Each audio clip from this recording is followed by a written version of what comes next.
আল্লাহ পাক রব্বুল আলামিন তিনটি মাধ্যমে দোয়া কবুল করে নেয়।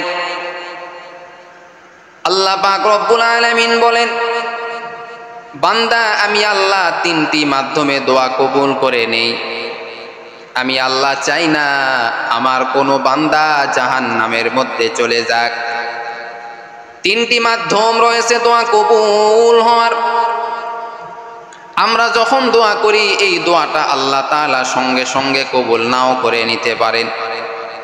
আল্লাহ তাআলা এই দোয়াগুলি রিজার্ভ করে রাখেন। আল্লাহই ভালো করে জানেন কোন সময় এই দোয়াগুলি কবুল করে নিতে হয়। দোয়া কবুল হওয়ার এক নাম্বার মাধ্যম হলো, যখন আপনি দোয়া করলেন এই দোয়া করার একদিন দুই দিন পরে আল্লাহ তাআলা হয়তোবা দোয়া কবুল করে নিবেন। আলিমুল গায়ব আমার মালিক আমার আল্লাহ সব কিছু ভালো করে জানেন। বান্দা যখন তুমি দোয়া করেছো এই দোয়া দুই দিনের মধ্যে আল্লাহ তাআলা কবুল করে নিতে পারেন। দুই নাম্বার পদ্ধতি হলো, আল্লাহ তাআলা এই দোয়াটা দুই দিনের মধ্যে কবুল না করে অনেক দিন সময় লাগাইয়া তোমার এই দোয়াটা কবুল করে নিতে পারেন।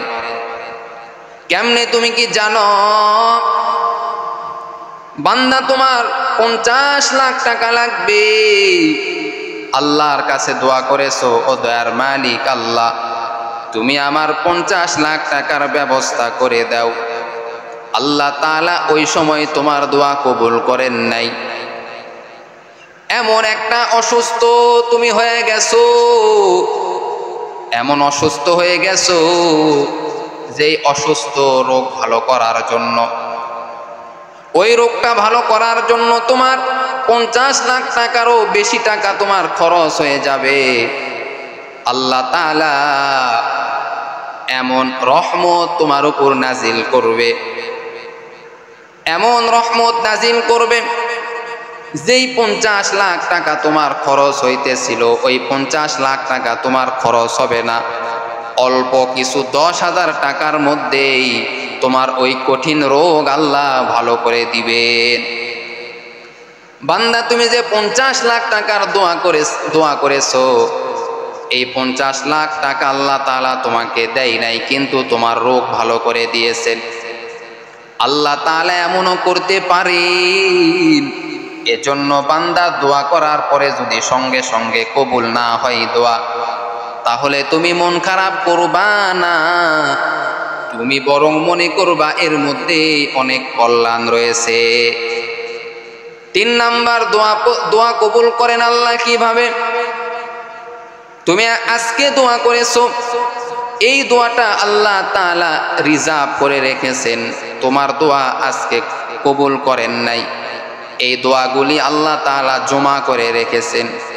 কাল কিয়ামতের দিনে কঠিন মুহূর্তে মুসিবতে যখন তুমি পড়ে যাইবা, যখন তুমি কঠিন মুসিবতের মধ্যে পড়ে যাইবা, কঠিন বিপদ, কারণ কিয়ামতের দিনে এত কঠিন বিপদ হবে কেউ কারো কাছে থাকবে না। মা দিবে না মার পরিচয়, সন্তান দিবে না সন্তানের পরিচয়, বাবা দিবে না বাবার পরিচয়। ওই দিন আমার আল্লাহ বলবে, বান্দা তোর কাছে তো আর কিচ্ছু নাই। ও বান্দা তুমি যে দুনিয়ার বুকে দোয়া করেছিলা ওই দোয়াগুলি আমি আল্লাহ জমা করে রেখেছি। আজকে আমি আল্লাহ তোমাকে ওই দোয়ার বদলে জান্নাত দিয়া দিব। ওই দোয়াগুলির কারণে তোমার নামটা জান্নাতীদের খাতায় দিয়া দিলাম। আজকে বান্দা তুমি জান্নাতে চলে যাও, কারণ তুমি যে দুনিয়ার বুকে দোয়া করেছিলা এই দোয়ার কারণে জান্নাত দিয়া দিলাম। ওরে বান্দা তুমি দুনিয়াতে দোয়া করেছো, তোমার দোয়া কবুল হয় না এজন্য তুমি মন খারাপ করতেছো, কিন্তু না না, আমার আল্লাহ বলে মন খারাপ করিও না।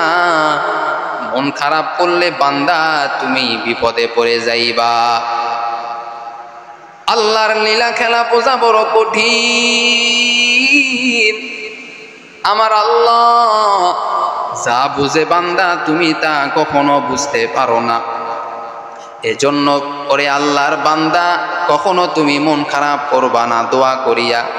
কবুল যদি তোমার নাও হয়, আল্লাহ তাআলা এই দোয়াগুলি রিজার্ভ করে রাখেন, কিয়ামতের দিনে তোমাকে জান্নাত দিয়া দিবেন। আল্লাহর নবী হযরতে ইব্রাহিম আলাইহিস সালাম যখন ৮৬ বছর হয়ে গেল, ইব্রাহিম আলাইহিস সালাম আল্লাহর কাছে সন্তানের জন্য দোয়া করেছিলেন, রব্বি হাবলি মিনাস সলিহিন, ও আল্লাহ তুমি আমাকে একটা নেককার সন্তানের ব্যবস্থা করে দাও। আল্লাহ তাআলা ওই ইব্রাহিম আলাইহিস সালামের দোয়াটা কবুল করে নিয়েছিলেন। ৮৬ বছর বয়সে আল্লাহ তাআলা তার সন্তান ইসমাইলকে পাঠায়া দিলেন। আল্লাহ কি না করতে পারে? ৮৬ বছর বয়সে যদি আল্লাহ তাআলা ইসমাইলকে যদি দিতে পারে তার বাবার কাছে, ওরে বান্দা তোমাকে কেন পারবে না? তোমার দোয়া কেন আল্লাহ কবুল করে নিবে না? ভরসা করো আল্লাহর উপর, আর তুমি বেশি বেশি দোয়া করতে থাকো। আজকে দোয়া কবুল না হোক, কিন্তু আগামীতে দোয়া কবুল হয়ে যাবে। আজকে তোমার দোয়া কবুল হইতেছে না, এজন্য তুমি মন খারাপ করিও না। আগামীতে অবশ্যই তোমার দোয়া আল্লাহ তাআলা কবুল করে নেবেন। কারণ আল্লাহ তাআলা এই দোয়াগুলি, মুমিনদের দোয়াগুলি আল্লাহ তাআলা খালি হাতে ফেরত দেয় না। অবশ্যই আল্লাহ তাআলা একদিন না একদিন ফলাফল দিবে ইনশাআল্লাহ। আল্লাহ তাআলা আমাদের সকলকে বেশি বেশি আল্লাহর কাছে দোয়া করার তৌফিক দান করুক। সকলে বলেন আমিন।